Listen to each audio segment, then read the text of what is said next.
Xin chào, chào mừng các bạn quay trở lại với Lam Rim. Như các bạn có thể thấy, chúng ta đang bắt đầu với cây đào. Và đó là cây đào thật bên ngoài ngôi nhà của tôi. Chúng tôi đã trồng nó năm nay. Và bằng cách nào đó, nó đã phát triển rất tốt trong suốt thời gian virus. Chúng ta đang nói về một phép ẩn dụ nổi tiếng mà đã được viết ra bởi ngài Chandikutty. Ngài đã nói, tâm từ giống như hạt giống cho cây đào. Tâm từ giống như nước và phân bón cho cây đào. Tâm từ giống như việc ăn quả đào vậy. Toktapa, Tim, Toktapa.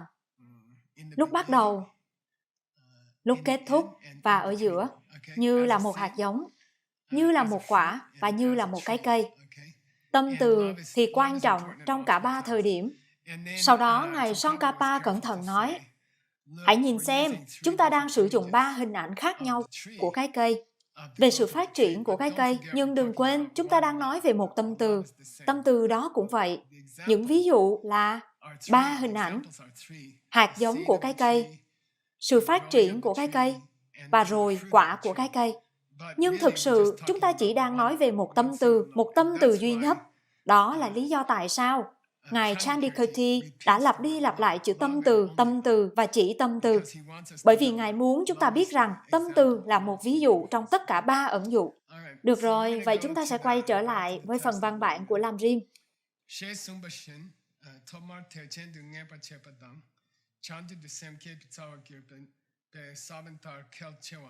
Sabanta có nghĩa là hãy nhìn này, tâm bi.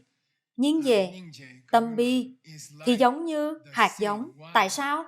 Ngài nói ở đây bởi vì ngay từ đầu nó đánh dấu các bạn như là một vị Bồ Tát. Nó đánh dấu các bạn. Nó là thứ đánh dấu các bạn vào lúc bắt đầu như là một vị Bồ Tát. Nó giống như các bạn có một dấu hiệu trên đầu của các bạn hay gì đó. Nếu các bạn có loại tâm bi này, tôi nghĩ rằng thật tuyệt khi các bạn nói về tâm bi trong bài rèn luyện 7 bước nhân quả về Bồ Đề Tâm. Tôi nghĩ thật tốt nếu các bạn nói về tâm bi, các bạn nghĩ về nỗi đau được chia sẻ. Tôi nghĩ tâm bi có nghĩa là các bạn đồng cảm với những người khác. Tâm bi luôn hàm ý rằng chính các bạn đã có nỗi đau nào đó. Và sau đó khi các bạn nhìn thấy những người khác có nó, các bạn cảm nhận được tâm bi. Vậy nên tôi nghĩ rằng tâm bi là một loại trải nghiệm của việc chia sẻ nỗi đau trên thế giới này. Thế giới này thì đau khổ cho tất cả mọi người. Những người lớn nhất đến những người nhỏ nhất có cùng một nỗi đau. Và đó là một trải nghiệm được chia sẻ. Nó là một cái gì đó mang tất cả chúng ta lại với nhau. Nó sẽ mang chúng ta lại với nhau. Tôi nghĩ rằng chúng ta đau đớn, chúng ta trở nên gắt gỏng và sau đó chúng ta đấu đá với nhau. Nhưng thực sự tất cả chúng ta đều đang trải qua nỗi đau giống nhau. Tất cả chúng ta đều đang rơi xuống trong cùng một chiếc máy bay. Tôi nghĩ rằng nỗi đau sẽ mang chúng ta đến với nhau. Chúng ta nên nghĩ rằng hôm nay tôi bị đau ở bàn chân và mọi người khác xung quanh tôi đang có loại nỗi đau nào đó. Và nó sẽ giúp chúng ta nhẹ nhàng hơn với nhau. Tôi nghĩ vậy. Vì vậy, ngay từ đầu Ngài nói, loại tâm bi này, nó đánh dấu các bạn như là một vị Bồ Tát. Cuối cùng, nó là loại thấu cảm, nơi mà các bạn nghĩ tôi đang có cùng một nỗi đau giống như các bạn đang gặp phải, là điều mà sẽ đưa chúng ta đến tầm nhìn của một vị Bồ Tát. Cuối cùng, loại suy nghĩ đó, rằng mọi người xung quanh tôi đều có một loại nỗi đau nào đó đang diễn ra, loại suy nghĩ đó là điều sẽ khiến các bạn trở thành một vị Bồ Tát. Vì vậy, nó không phải là rất khó, đúng chứ? Nó không phải là rất khó để thừa nhận rằng mọi người xung quanh chúng ta đang có cùng loại những vấn đề mà chúng ta đang gặp phải.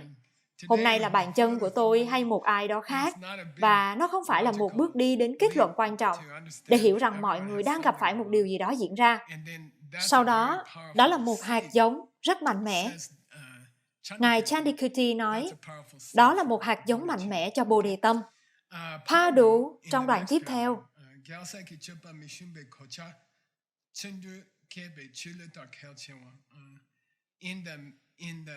Vậy nên, đó là vào lúc bắt đầu, và bây giờ, trong thời gian chuyển tiếp, trong suốt việc thực hành của chúng ta trên con đường tâm linh, tâm bi này như nước. Hoặc Ngài nói ở đây, lư có nghĩa là phân bón, như nước hoặc phân bón cho cây. Tại sao? Bởi vì nếu các bạn có được loại cảm giác đau khổ, được chia sẻ đó, chúng ta đang trong nỗi đau khổ này cùng nhau. Nếu các bạn có lại thái độ này, rằng chúng ta đều cùng chịu đựng nỗi đau này cùng nhau, đó là một loại kocha. Kocha là gì? Các bạn có nhớ không? Vitamin. Vitamin? Áo giáp. Áo giáp của hiệp sĩ, áo choàng bằng thép mà các bạn mặc vào.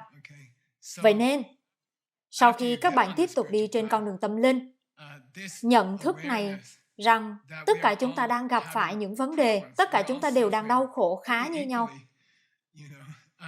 Nó giống như áo giáp. Và áo giáp có nghĩa là cho chundu của các bạn. Chundu có nghĩa là khi các bạn thực hành đạo Phật của mình, các bạn làm điều đó với tâm trạng tốt. Các bạn không giống như một vị Bồ Tát gắt gỏng. Các bạn giống như, vâng, tất cả chúng ta đều đang gặp rắc rối. Và được rồi, cái quái gì vậy? Thôi nào, chúng ta hãy làm một cái gì đó tốt đẹp với cuộc sống của chúng ta. Chúng ta hãy cùng nhau làm một điều gì đó tốt đẹp. Vì vậy, nó là một loại chundu, tâm bi đó, hay sự thấu cảm đó với những người khác, nơi mà tất cả chúng ta đều nhận thức được rằng tất cả chúng ta đều có những vấn đề. Thật khó để nói những vấn đề của ai thì tồi tệ hơn. Tất cả chúng ta đều có những vấn đề. Việc giữ điều đó trong tâm trí thì giống như áo giáp hoặc một lá chắn mà bảo vệ cho niềm vui của các bạn. Nó bảo vệ niềm vui với việc thực hành của các bạn. Sau đó các bạn không trở nên quá nghiêm trọng. Các bạn không trở nên gắt gỏng. Các bạn giống như, được rồi, tôi có thể làm điều này. Nó bảo vệ các bạn khỏi những sụp đổ, thất bại trong việc thực hành.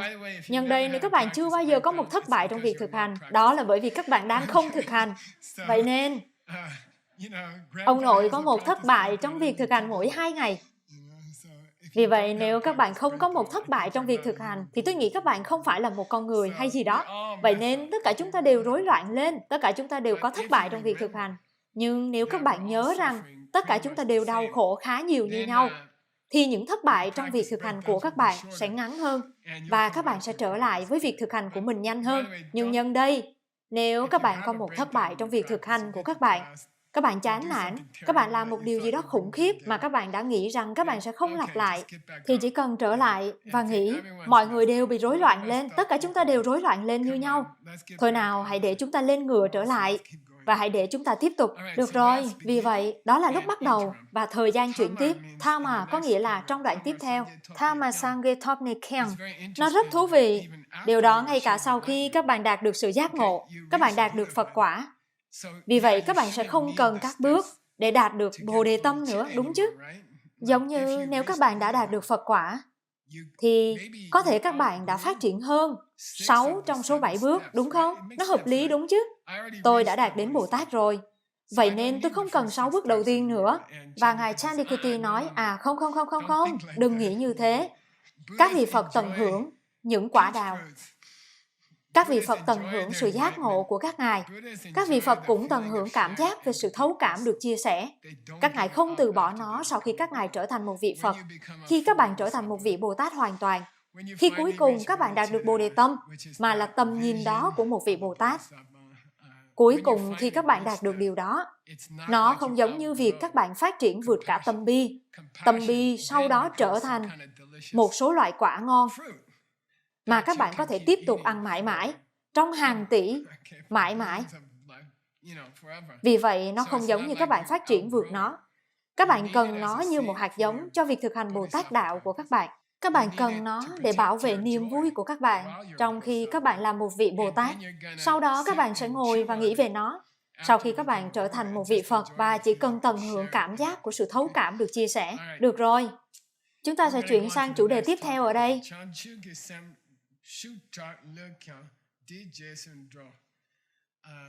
Cảm giác đau khổ được chia sẻ này sẽ xác định chakra ở giữa của dòng tiếp theo chakra. Cảm giác đau khổ được chia sẻ đó là điều sẽ quyết định chakra của Bồ Đề Tâm của các bạn. Chakra có nghĩa là nếu các bạn đang chơi guitar và các bạn căng dây đàn chặt quá, điều đó được gọi là chak. Sau đó các bạn nới lỏng dây đàn, nó được gọi là lơ. Vì vậy, trackler có nghĩa là dây đàn trên cây đàn guitar của các bạn căng đến mức nào, nó được gọi là trackler. Nó có ý nghĩa gì với Bồ Đề Tâm? Cho dù tầm nhìn của các bạn về tương lai của việc nhảy qua các hành tinh là mạnh mẽ hay là kiểu như yếu ớt, thì được quyết định bởi tâm bi của các bạn. Vậy nên, tâm bi là bàn tay đang siết chặt dây đàn. Và nếu tâm bi của các bạn, cảm giác khổ đau được chia sẻ của các bạn mạnh mẽ, thì Bồ Đề Tâm của các bạn sẽ chặt chẽ và phát ra một âm thanh tuyệt vời. Nếu tâm bi của các bạn lười biếng và các bạn không nghĩ đến việc tất cả chúng ta cùng đang đau khổ như thế nào, thì Bồ Đề Tâm của các bạn cũng sẽ là kiểu yếu ớt và lỏng lẻo, boing. Được rồi.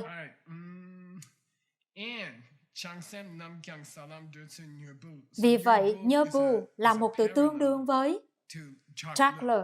Trackler có nghĩa là dây đàn chặt như thế nào. Nhơ bu có nghĩa là tiến độ nhanh như thế nào, chiếc xe hơi chạy nhanh như thế nào. Ở đây chúng ta có hình ảnh của một chiếc xe hơi. Tôi không biết nữa, khi tôi còn là một thiếu niên, đây là thiên đường để có được một chiếc xe hơi. Ngày tôi gặp Veronica, tôi đã ở dưới một chiếc xe đua và đang sửa chữa nó. Tôi đã nhìn thấy bàn chân cô ấy trước. Vì vậy, tôi không biết nữa. Đối với một chàng trai Arizona, một chiếc xe hơi chạy nhanh giống như là thiên đường. Bồ Đề Tâm của các bạn nhanh như thế nào? Các bạn sẽ đi nhanh như thế nào trên con đường Salam? Các bạn đi nhanh như thế nào để đi qua 5 con đường? Các bạn sẽ đi nhanh như thế nào để đi qua 10 cấp bậc Bồ Tát? Tất cả đều phụ thuộc vào cảm xúc của các bạn mạnh mẽ như thế nào, rằng tất cả chúng ta đều đang rơi xuống trong cùng một chiếc máy bay, tất cả chúng ta đều ở trên cùng một con thuyền. Vậy nên Ngài có 3 cặp từ ở đây. Ngài có trackler, nho bú, chê trùng. Trackler, nho bú, chê trùng.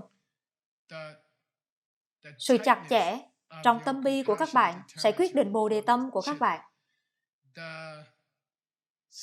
Tốc độ mà các bạn sẽ đi, nho bú, nhanh hay chậm, được quyết định với tâm bi của các bạn. Và súc chê chung có nghĩa là sức mạnh lớn hay nhỏ. Rega, phải không nào? Súc. Đối với cảm xúc về nỗi đau được chia sẻ của các bạn, việc chia sẻ nỗi đau với những người khác. Được rồi, đó là những gì làm cho chiếc xe hơi của các bạn đi nhanh hơn. Được rồi, đoạn tiếp theo. Sau đó Ngài nói một điều rất thú vị. Ngài kiểu như, nhìn này, tất cả mọi người đều biết rằng nếu các bạn thực sự muốn giúp đỡ mọi người, thì các bạn nên thực hành Kim Cương Thừa, những giáo pháp bí mật. Nếu các bạn thực sự muốn giúp đỡ mọi người, thì các bạn nên thực hành Kim Cương Thừa hoặc những giáo pháp bí mật. Tại sao? Bởi vì nó nhanh hơn.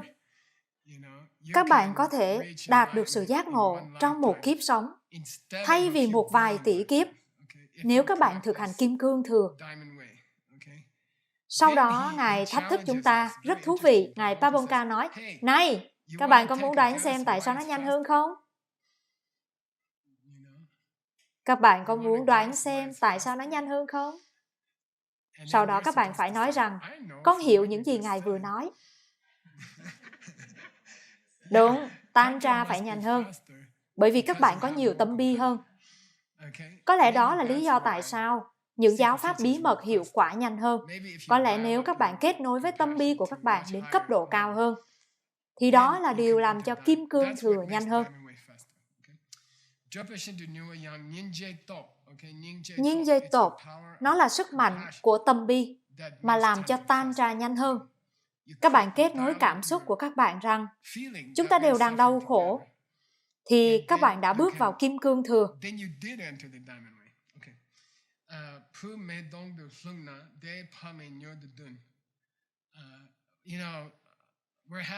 Chúng tôi đang vui vẻ ở Sedona, bởi vì mọi người tiếp tục có các em bé. Thật may mắn không phải là tôi. Nhưng Nick và Erin đã có một em bé, Adam và Katie đã có một em bé. Sau đó, No và Seiji đã có một em bé. Nếu các bạn gặp Maiji, tôi không biết nữa. Có lẽ các bạn đã nhìn thấy các bức ảnh của cậu bé. Nhưng nếu các bạn không nhìn thấy các bức ảnh của cậu bé, bạn có chúng không Tim? Tôi sẽ gửi cho bạn một tấm, có một tấm hình mới. Được rồi, đó là cách mà các bạn có thể nói tôi là một người ông thực sự, bởi vì tôi thực sự nhìn vào tất cả các bức ảnh họ gửi cho tôi. Bạn muốn một tấm nghiêm túc hay một tấm buồn ngủ? Cái hình nào dễ thương nhất? Và mọi người đi đâu? Dễ thương, bạn muốn dễ thương? Tôi sẽ gửi cho bạn hình dễ thương. Được rồi, Tim sẽ chiếu nó. Để xem. Tim đâu rồi? Được rồi. Được rồi, nhân tiện, tôi đang không lãng phí thời gian. Điều này là có mục đích. Được rồi, tôi đã gửi nó vào điện thoại của bạn, tôi nghĩ vậy. Nếu các bạn mới có một em bé, như No và Seiji mới có một em bé, và nếu đứa trẻ đó rơi vào một cái lò nướng, nếu đứa trẻ nhỏ bé dễ thương đó rơi vào một cái lò nướng, Phương nè, nếu tất cả chúng ta đang đứng ở đó, tôi, Tim, Christina, và chúng tôi đang nhìn đứa bé rơi vào cái lò nướng, sau đó có hình Maiji từ vài ngày trước. Nếu đứa trẻ bị rơi vào một cái lò nướng, ai sẽ là người tiến đến đầu tiên? Người mẹ, đúng No và Seiji. Họ sẽ di chuyển 1/1000 giây trước những người còn lại trong chúng tôi. Không phải vì chúng tôi không từ bi. Chúng tôi là những người tử tế. Nhưng chúng tôi không yêu đứa trẻ như họ yêu. Họ sẽ di chuyển ngay lập tức. Họ sẽ di chuyển. Sau đó chúng tôi sẽ di chuyển. Hãy làm một cái gì đó. Và chúng tôi sẽ ở đằng sau những người cha mẹ đó. Họ sẽ nhảy đến ngay lập tức. Vì vậy, ở đây điều đó được gọi là Pamenyodudun. Người mẹ và người cha sẽ hành động một cách nhanh chóng. Nhê đéo kì, ông, chú, cô. Đây là một bức ảnh. Các bạn có thể nhìn thấy một bức ảnh ở đây. Chú và cô. Họ sẽ di chuyển chậm hơn. Ông nội Mike. Tôi nghĩ rằng cha mẹ đang ngồi ở cuối bàn. Và chú và cô ở phía bên trái. Nếu cô bé đó ở bên phải. Nếu đột nhiên cô bé làm rơi con dao xuống và đâm vào chính cô bé, thì cha mẹ sẽ di chuyển đầu tiên. Rồi sau đó, người chú và người cô sẽ làm gì đó. 1 giây sau. Nhưng cha mẹ sẽ di chuyển đầu tiên. Vì vậy, nhê đeo có nghĩa là họ hàng. Chú, cô, anh chị em họ, bạn bè, ông sẽ không di chuyển nhanh như vậy. Chính người mẹ và người cha là những người di chuyển đầu tiên. Các bạn di chuyển nhanh như thế nào là sukcha. Xin lỗi, traction. Tra có nghĩa là mạnh mẽ. Và nó được sử dụng cho các vị thần hung dữ. Chakba. Và sau đó, Shemba có nghĩa là làm cho cái gì đó yếu đi, yếu. Shemba có nghĩa là yếu. Vậy nên, cho dù tâm bi của các bạn thì giống như thế này, như một con hổ, hoặc cho dù tâm bi của các bạn giống như, tôi không biết nữa, một anh chàng buồn ngủ nào đó, điều đó sẽ quyết định các bạn có thể đi nhanh như thế nào. Các bạn di chuyển nhanh như thế nào.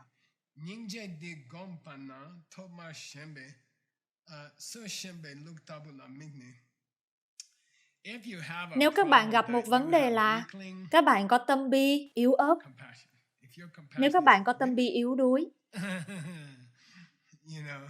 tâm bi của các bạn không mạnh mẽ, tâm bi của các bạn thì giống như một gã lười biếng nào đó. Nếu các bạn gặp vấn đề đó, điều đó gọi là semba. Nếu tâm bi của các bạn có một chút semba, Ngài Pabonka nói, tôi có một gợi ý cho các bạn. Tôi có một phương pháp chữa trị cho sự yếu đuối đó. Một từ khác dùng cho từ yếu đuối là gì? Tôi không biết nữa. Nửa vời, tâm bi nửa vời. Nếu các bạn có tâm bi nửa vời, thì tôi có một gợi ý cho các bạn. Tôi có một điều các bạn có thể làm. Điều gì? Thiền định. Bạn có bức ảnh cho tôi không, Seiji? Xin lỗi, tôi cứ gọi Pachi là Seiji, tôi không biết tại sao. Đó là bởi vì cả hai bạn đều kết thúc bằng chữ Y hay gì đó. Tôi có một bức ảnh của một số. Đúng, đây là một bức ảnh thật. Tôi tìm thấy nó trên mạng. Con cừu này. Khi họ đánh dấu nó bằng sơn, nó có nghĩa là hãy giết con cừu này ngày hôm nay, hãy giết con này ngày hôm nay. Vết sơn trên lưng con cừu có nghĩa là giết con này ngày hôm nay. Tất cả những con cừu con này sẽ trở thành thịt bê. Các bạn gọi đó là gì ở Áo? Một số loại món ăn đặc biệt ở đó. Wienerschnitzel. Wienerschnitzel? Tôi đoán đó là Wienerschnitzel, tôi không biết nữa. Dù sao thì họ cũng phải giết một con cừu con để có được món đó, để làm ra món đó. Bức ảnh này thật đáng ngạc nhiên, bởi vì họ đặt tất cả các bà mẹ ở một bên, họ đặt tất cả các con cừu con ở phía còn lại, và họ sẽ giết những con cừu con. Con cừu con này đang cố gắng vượt qua hàng rào để trở về với mẹ của mình. Nó cảm thấy rằng mình sẽ bị giết trong vài phút tới, và nó đang gắng sức vượt qua hàng rào để đến với mẹ của mình. Có lẽ mẹ của nó đang cố gắng giúp nó quay trở lại. Vì vậy, Ngài Pabonka nói, nếu các bạn gặp rắc rối về việc cảm nhận được tâm bi, nếu các bạn phần nào là người nhẫn tâm, hoặc có thể các bạn quá bận rộn để cảm nhận được tâm bi, thì Ngài nói hãy nhắm mắt của các bạn lại. Hãy tưởng tượng một con cừu. Hãy tưởng tượng con cừu đó, con cừu thật. Nhân đây tôi chắc chắn nó đã bị giết trong vài phút tới. Và một ai đó đã lấy một con dao lớn và họ đang ghì chặt con cừu xuống mặt đất, lộn ngược lại. Ở đây nó có nghĩa là Namsa Gonjuk, có nghĩa là, các bạn gọi nó là gì bằng tiếng Trung Quốc? Thiên. Các bạn nói đất và bầu trời như thế nào? Quang thiên. Đất và bầu trời đảo ngược lại với nó. Điều này có nghĩa là nó đang nằm trên lưng mình, và bầu trời là mặt đất, và mặt đất là bầu trời đối với nó. Mặt đất ở trên lưng nó, thế giới đã đảo lộn. Thế giới bị đảo ngược đối với nó.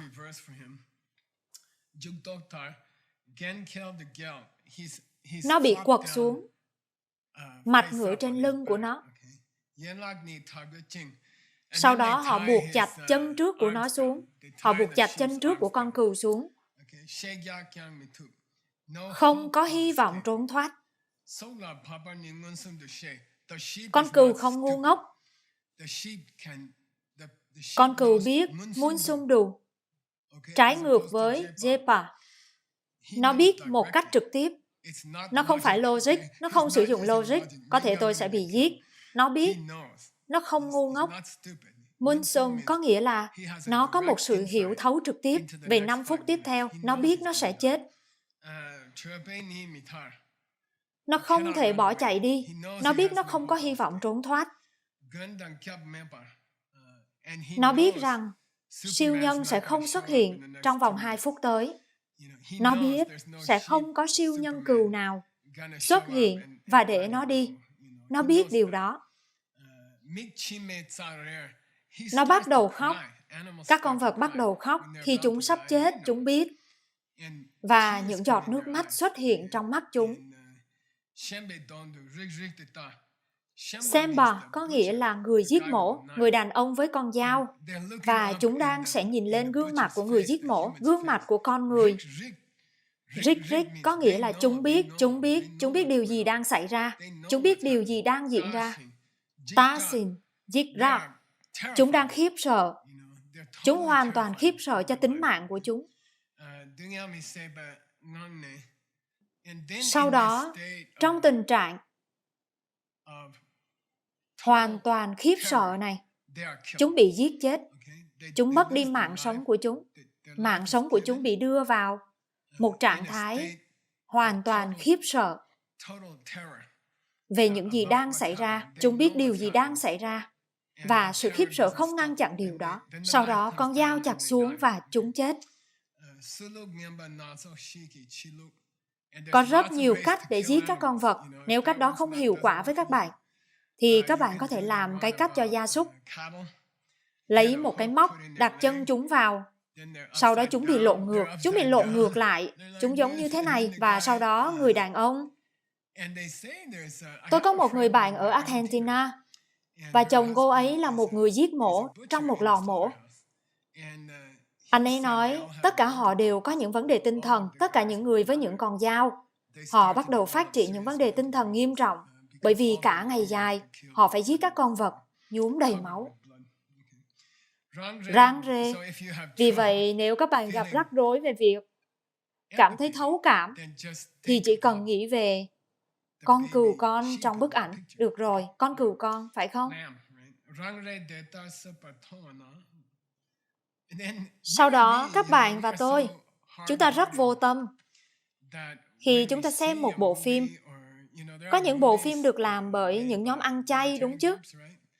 Các bạn có thể xem những bộ phim này, và sau đó chúng ta nghĩ, ô nhìn này, đi chăn sầm. Ấy xề. Nó nghĩa là, tôi không nghĩ chúng thực sự cảm nhận bất cứ điều gì, chúng chỉ là những con vật. Tôi nghe cái tranh luận này rất nhiều, các bạn có thể đã nghe cái tranh luận này rất nhiều. Tôi không cần phải là người ăn chay, tại sao? Chúng ta có thể giết những con vật. Một số người nói rằng Kinh Thánh nói điều đó, tôi nghĩ điều đó là nhảm nhí. Những con vật thuộc về con người có thể giết những con vật. Loài vật không cảm nhận bất cứ điều gì. Vậy thì, tại sao những người Mỹ dành 3 tỷ đô la một năm để làm cho những con thú cưng của họ hạnh phúc nếu chúng không thể cảm nhận bất cứ điều gì? Những người giống nhau nói rằng các bạn có thể giết chết một con vật và chúng không cảm nhận bất cứ điều gì. Dành 3 tỷ đô la một năm làm cho những con thú cưng của họ hạnh phúc. Có một sự mâu thuẫn ở đó, có kiểu mâu thuẫn nào đó ở đó. Tất nhiên, chúng hiểu. Đó là lý do tại sao các bạn vuốt ve một con chó. Bởi vì điều đó làm cho chúng hạnh phúc, ngố ạ. Giáo viên ba lê của tôi thường nói, ngố, ngố, ngố. Được rồi. Có nghĩa là tôi biết một vài người trong các bạn đang nghĩ những con vật đó không thực sự biết những gì đang xảy ra và chúng chỉ chết mà không cảm nhận bất cứ điều gì. Nhưng tôi sẽ kể cho các bạn nghe một câu chuyện. Ngài nói, tôi sẽ kể cho các bạn một câu chuyện. Tôi sẽ chứng minh với các bạn rằng các bạn sai. Đừng nói với tôi rằng chúng không biết những gì đang xảy ra. Ngân Sembashiki đã có một lần gần đây trong quá khứ và có một người giết mổ đang giết một vài con cừu. Ông ấy đã có một bầy cừu lớn và ông ấy đang giết chúng từng con một. Một vài con đã chết trước đó. Một vài con đã chết rồi. Sin có nghĩa là thì quá khứ, phải không Tim? Ông ấy đã giết một vài con rồi.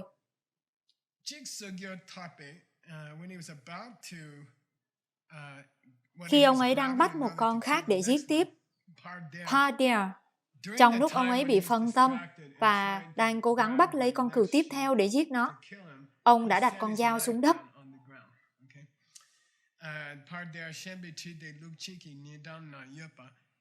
Đã có một con cừu khác đứng kế con dao. Sau đó, con cừu khác đã cố gắng để cào bụi lấp con dao và để giấu con dao. Vì vậy, người giết mổ sẽ không tìm thấy nó. Vì vậy, con cừu thứ hai thì kiểu như, tôi đoán nó siêu thông minh và nó đã cố gắng lấp con dao với bụi. Kapte, Bawa có nghĩa là cố gắng để che giấu nó. Bawa Chuki, Chete Rub có nghĩa là đây là Malayataka, có nghĩa là những truyện ngắn về sự ra đời. Vì vậy, rub này có nghĩa là một truyện ngắn hay câu chuyện. Có nghĩa là không thể chịu đựng nổi. Những con vật này, đừng nghĩ chúng không có những cảm xúc. Đương nhiên là chúng có những cảm xúc. Đó là lý do tại sao các bạn vuốt ve một con chó. Đó là lý do tại sao các bạn vuốt ve một con mèo. Chúng có những cảm xúc. Vì vậy, các bạn có thể quyết định ăn thịt. Các bạn có thể quyết định giết những con vật này. Và các bạn thì cũng y chang người giết mổ nếu các bạn ăn thịt. Thay vì đâm chúng, nó là như nhau. Khi các bạn ăn thịt, các bạn đang đâm con cừu này. Các bạn không khác gì so với người giết mổ. Các bạn y như họ. Trên thực tế, các bạn còn tồi tệ hơn bởi vì các bạn đang trả tiền cho người giết mổ. Vì vậy, các bạn đang tạo nghiệp gấp đôi. Vậy nên, các bạn có thể nói rằng, dù sao thì con vẫn sẽ tiếp tục ăn thịt Gisela, nhưng đừng nói với tôi là chúng không thể cảm nhận nó, đó chỉ là vớ vẩn. Tất nhiên, chúng có thể cảm nhận điều đó và không ai muốn chết. Đó là lý do tại sao những con chim bay đi khi các bạn bước ra ngoài, bởi vì chúng không muốn chết. Không phải là chúng không thích các bạn, chúng sợ các bạn. Những con chim rất thông minh, chúng đã học được từ 1 triệu năm trước để bay xa khỏi con người. Tôi có một con chim trong số 1.000 con trong nhà tôi. Nó sẽ ngồi và đợi tôi mang thức ăn cho nó. Nhưng tôi nghĩ, tôi e là nó có thể không sống được rất lâu.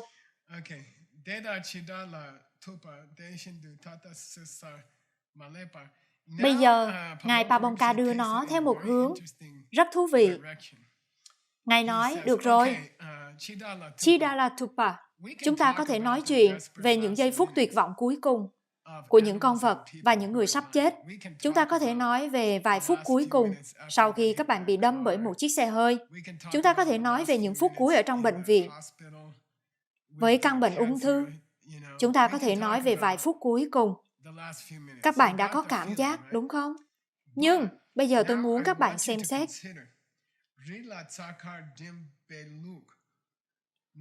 Bây giờ tôi muốn các bạn xem xét con cừu non khỏe mạnh, đẹp đẽ, đang nhai cỏ một cách hài lòng trên đỉnh núi. Chúng ta không nói về một con cừu đang nằm trong tay của người giết mổ. Hãy nói về những năm tháng đẹp đẽ mà những con cừu đó đã dành để gặm nhấm trong những bãi cỏ đồng quê này, với cỏ xanh tươi tốt và vui vẻ gặm nhấm cỏ. Thôi nào, có gì khác nhau? Trong tay của người giết mổ hay nhai cỏ xanh của các bạn trên đường đến tay của người giết mổ, sự khác biệt là gì? Ngài Pabongka giống như là sự khác biệt là gì? Nếu các bạn sẽ có tâm bi đối với một con cừu, trong khi con dao đang cắt vào cổ nó, chẳng lẽ các bạn không thể có tâm bi cho các con cừu trên núi đang nhai cỏ xanh tươi tốt khi nó còn trẻ và khỏe mạnh? Các bạn không thấy nó không khác nhau sao? Nó chỉ là sự khác biệt về thời gian. Hoàn cảnh là như nhau. Hoàn cảnh của chúng là như nhau. Thời gian là khác nhau.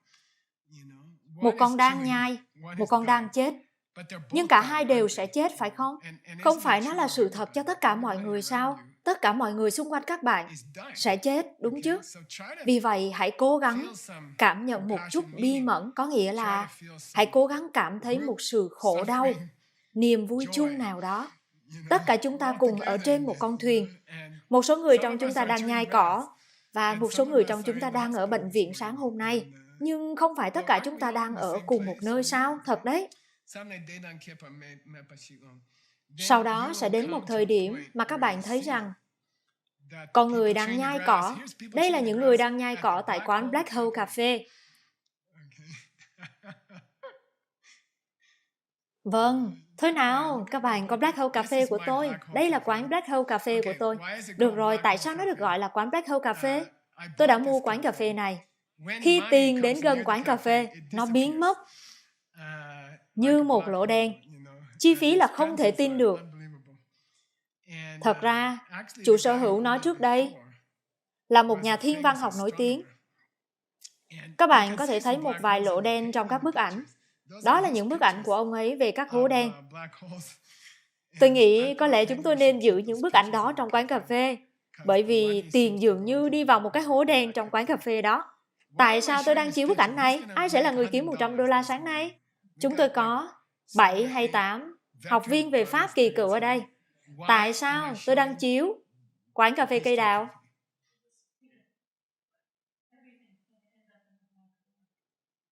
Đúng, được rồi, $50 cho Gelsey, $50 cho Tim. Con hiểu họ đang ăn. Đúng, những người đó đang ăn món bánh quế tuyệt hảo, đặc trưng tại quán cà phê cây đào. Nhân tiện, nếu các bạn đã từng đến Mỹ, các bạn phải đi tới đó và ăn một cuộn bánh quế. Những người đang ngồi đó, lặng lẽ, thưởng thức bữa sáng của ông nội. Họ cũng giống như những người trong bệnh viện sáng nay, chết vì ung thư. Họ là như nhau.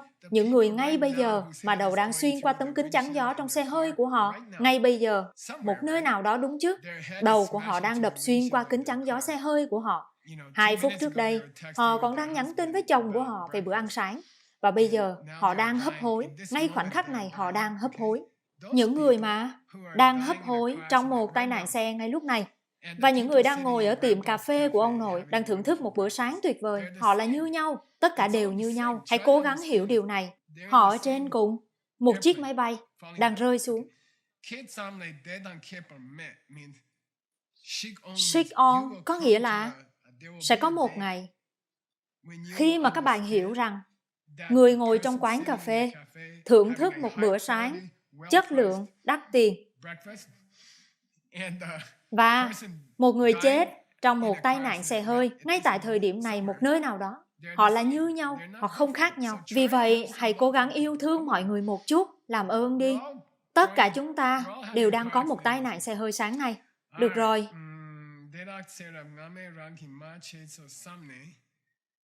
Cái người mà đang ngồi trong quán cà phê và đang hấp hối đã từng là mẹ của các bạn. Đừng quên chúng ta đang nói về điều gì. Họ đã là mẹ của các bạn. Họ đã chăm sóc các bạn.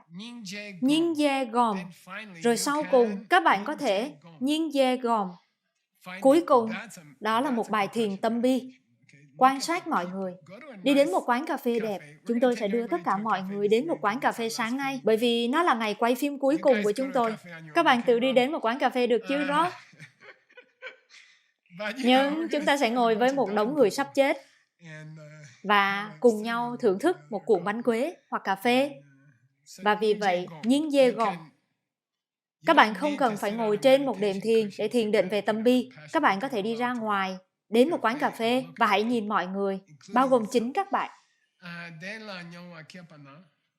Đây là một từ hay. Nyongwa Kepana có nghĩa là nếu các bạn thành thạo trong việc này, nếu các bạn thành thạo trong việc này, nếu các bạn làm việc này thành thạo trong một quán cà phê, tôi sẽ cho các bạn một gợi ý. Làm sao để làm cho nó mạnh hơn? Tôi sẽ cho các bạn một gợi ý. Làm sao để làm cho nó mạnh hơn? Chúng tôi đã dành 10 năm đi qua 2 phần thấp hơn của làm rim. Các bạn và tôi đã dành 10 năm đi qua các bước cho những người có động lực thấp hơn và những bước của người có động lực tầm trung. Chúng tôi đã dành 10 năm cho nó. Và chúng ta đã vật lộn qua tất cả các cõi địa ngục, các cõi súc sinh, các cõi ngạ quỷ, sự khổ đau của con người. Thôi nào, chúng ta đã học nó trong nhiều năm. Ráng tên được. Nhưng những sự suy ngẫm về những phần thấp hơn trong Lam Rim là tập trung vào tôi. Tôi đã vào địa ngục. Tôi đã là một con thú. Tôi đã là một con ma đói. Tất cả chúng đều tập trung vào tôi. Bây giờ, coi đó là một nền tảng. Lấy đó là một nền tảng và mở rộng nó sang người khác. Đó là tất cả. Vậy nên, Ngài đang yêu cầu 10 năm Lam Rim của các bạn. Ngài nói, nhìn này, đừng có lãng phí 10 năm các bạn đã dành để đến được đây. Đừng quên những bước cho người có động lực thấp. Giống như những viên gạch đầu tiên của một bức tường và chúng nâng đỡ cho những viên gạch tiếp theo sau của bức tường. Vì vậy, sử dụng những bài thiền các bạn đã thực hành trong 10 năm và bây giờ mở rộng chúng đến tất cả mọi người trong quán cà phê.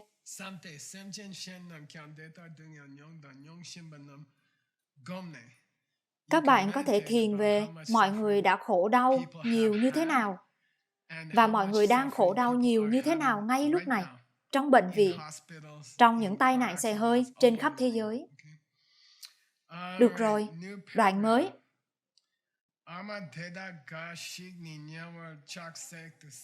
Ngay bây giờ, hãy quên tai nạn xe hơi đi.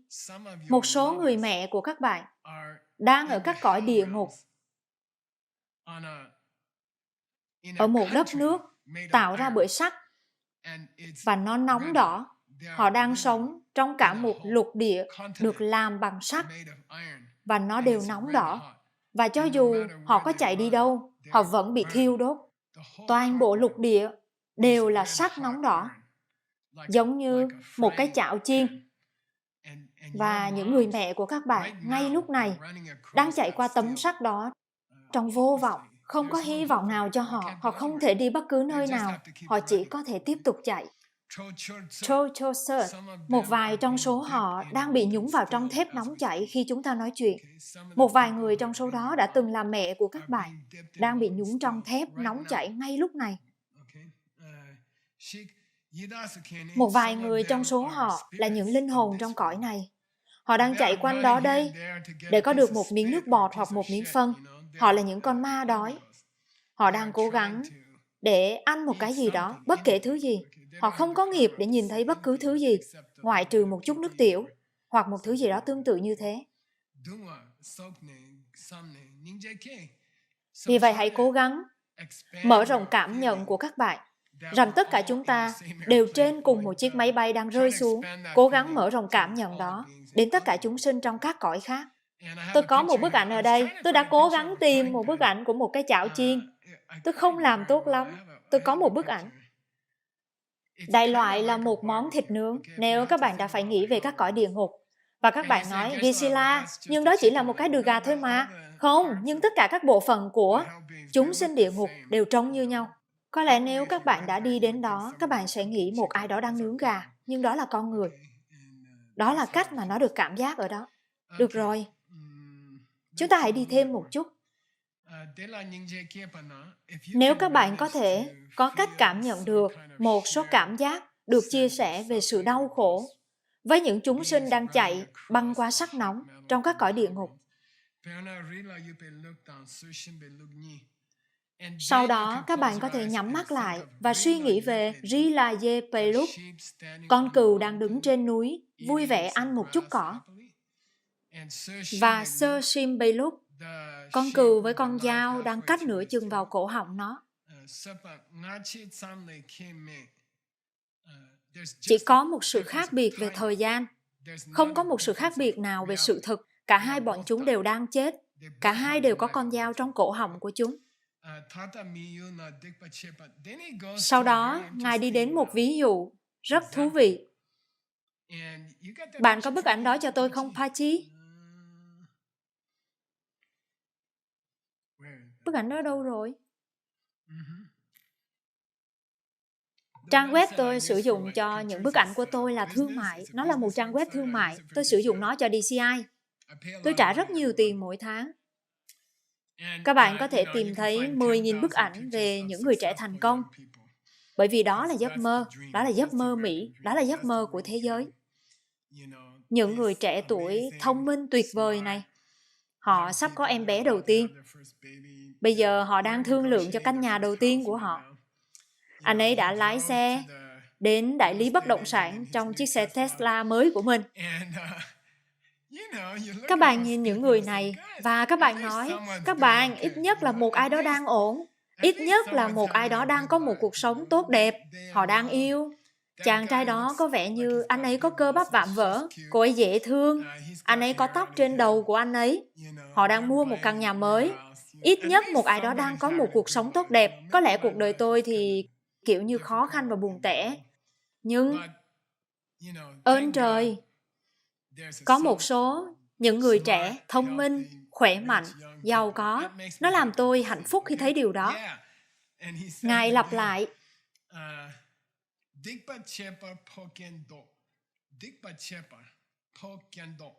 có nghĩa là đúng, họ trông ổn, họ trông tốt, nhưng họ đang đau khổ, loại đau khổ thứ hai.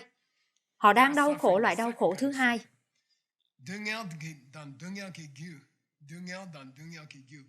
Cho $100. Đột nhiên Tim đã tỉnh dậy. Du nghèo, đôi mắt của anh ấy. Đau khổ vì đau khổ. Không, đau khổ trong nỗi đau. Không.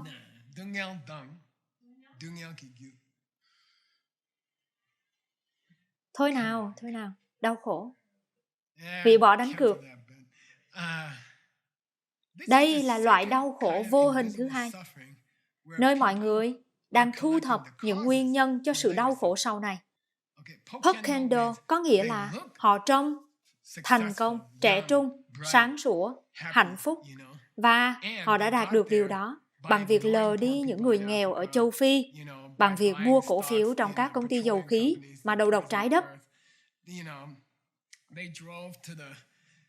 Ở Arizona, họ đã lái xe đến đại lý bất động sản trong một chiếc xe tải mà sẽ chứa được 40 người.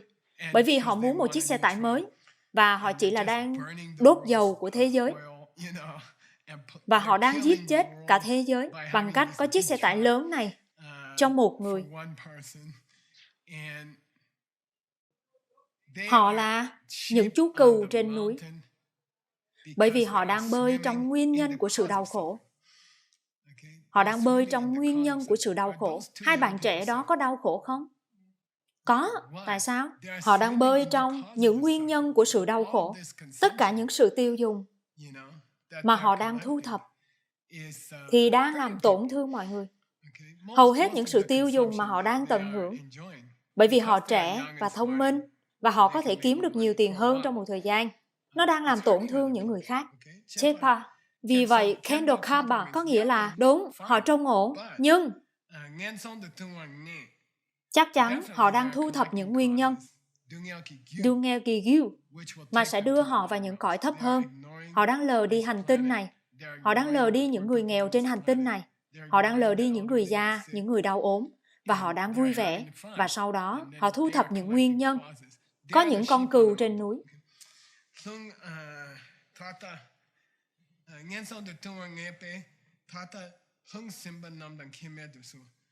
Họ không khác nhau. Nếu họ đang thu thập những nguyên nhân để trở thành một con ma đói, họ cũng không khác gì một con ma đói thực sự. Họ đều giống nhau. Cố gắng hiểu họ đều giống nhau về cơ bản. Tất cả chúng ta luôn đang rối loạn. Không chỉ những bạn trẻ thế hệ yuppie giàu có. Tất cả chúng ta luôn đang rối loạn. Tất cả chúng ta đang sử dụng những chiếc xe hơi mà chúng ta không thực sự cần. Chúng ta đang bơi trong những nguyên nhân của sự đau khổ trong tương lai. Được rồi.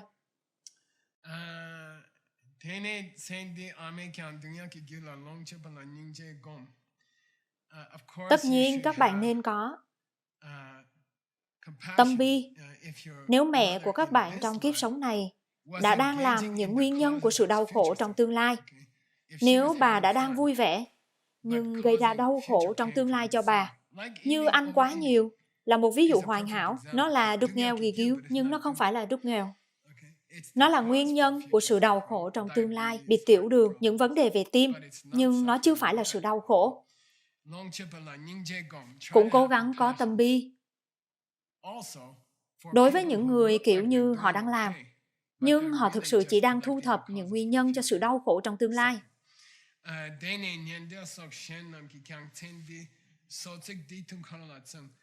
Sau đó, hãy cố gắng mở rộng điều đó từ mẹ của các bạn đến những người thân khác. Có một từ ở đây được gọi là sochi. Sochi có nghĩa là tất cả những nỗ lực và những hành động xấu vi tế mà các bạn làm để có một cuộc sống tốt hơn. Ở Mỹ, họ gọi là cuộc sống tốt hơn. Các bạn có một căn nhà lớn hơn, các bạn có một chiếc xe đẹp hơn, các bạn có quần áo đẹp hơn. Nỗ lực để có được một căn nhà lớn hơn, chiếc xe hơi lớn hơn, quần áo đẹp hơn, đôi khi không phải luôn luôn. Có thể liên quan đến việc lừa dối những người khác, làm tổn thương những người khác, lờ đi những người khác. Và vì vậy, các bạn chỉ đang thu thập những hành động xấu. Sensing. Vì vậy, Soti có nghĩa là ở Mỹ, họ gọi nó là cuộc sống tốt đẹp hay cuộc sống tốt hơn. Có một từ khác. Cuộc sống tốt đẹp. Cuộc sống tốt đẹp. Được rồi. Chúng ta có... Vâng. Có một bức ảnh ở đây. Bạn có bức ảnh không? Tôi nghĩ đó là một nữ doanh nhân và một nam doanh nhân. Bức ảnh tiếp theo. Đúng. Chúng ta bắt đầu nào. Tôi cảm thấy như anh chàng này đang lừa dối một quý cô. Và cô ấy biết điều đó. Ý tôi là, thông thường nếu các bạn đã làm kinh doanh trong một thời gian, các bạn có thể cảm thấy điều đó khi một ai đó đang cố gắng lừa các bạn. Anh ấy kiểu như, chỉ cần ký, và cô ấy giống như, ồ, tôi không nghĩ như vậy. Cô ấy đang nghĩ về, cô ấy đang có tâm bi đối với anh ấy. Bởi vì anh ấy là một chàng trai tốt. Anh ấy đang cố gắng để kiếm thêm tiền và anh ấy đang nói dối đôi chút, được chứ? Đó là tất cả. Cô ấy đang nhìn thấy tương lai của anh ấy. Chà, đây là một lớp học dài. Được rồi, một chút nữa, một chút nữa.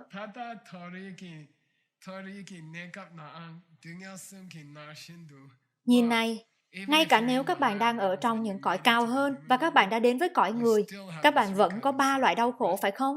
Đau khổ vì đau khổ, đau lưng, đau khổ vì sự thay đổi, một bữa ăn sáng thú vị tại một quán cà phê, bữa nửa tối, và đau khổ chung của tuổi già và cái chết. Đau khổ sẽ luôn diễn ra như là nền tảng của 2 loại đau khổ còn lại, được chứ?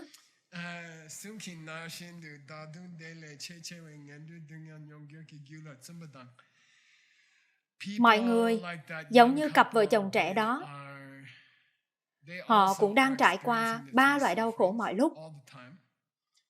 Hơn hết, họ đang làm, tôi có thể nói là hành vi lãng phí, làm tổn hại đến môi trường và thu thập những nguyên nhân để chịu khổ nhiều hơn trong tương lai. Vậy nên, họ đang có một cuộc sống tốt.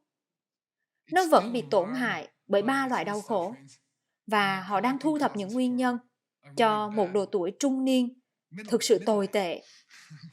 Mà chúng ta biết, chúng ta đã nhìn thấy nó, đúng không? Được rồi.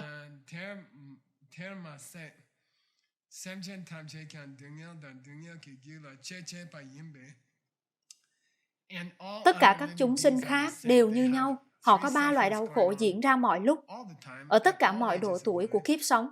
Và sau đó, tất cả mọi người xung quanh chúng ta, bao gồm cả chúng ta đang tạo ra những hạt giống mà sẽ gây cho chúng ta nhiều rắc rối trong tương lai. Đây là một công thức cho vô lượng. Điều này là tâm từ vô lượng, phải không? Thật tuyệt biết bao nếu ngay cả đôi bạn trẻ trong sáng này đã không có 3 loại đau khổ diễn ra mọi lúc, và họ đã không làm tổn hại thế giới và thu thập những nguyên nhân cho sự khổ đau trong tương lai. Điều đó sẽ không tốt đẹp sao? Được chứ? Chimarun. Điều đó sẽ không tốt sao? Deta Gyuchi, Ngài đang thiếu một điều ở đây. Deta Gyuchi có nghĩa là họ nên được thoát khỏi những sự đau khổ đó. Nó có nghĩa là gì? Dakiyo. Tôi sẽ làm điều đó, được chứ? Tôi sẽ đảm bảo họ sẽ thoát khỏi những rắc rối đó. Đó là Nyingye Chenpo, đó là Maha Karuna, đó là tâm đại bi. Được rồi, chúng ta sẽ đi đến lớp tiếp theo, đến Laksham. Điều đó có nghĩa gì, Laksham? Trách nhiệm cá nhân. Chúng ta đã hoàn thành tâm bi. Yay! Các bạn đã tốt nghiệp cho tâm bi. Hẹn gặp lại các bạn ở lớp tiếp theo. Yay!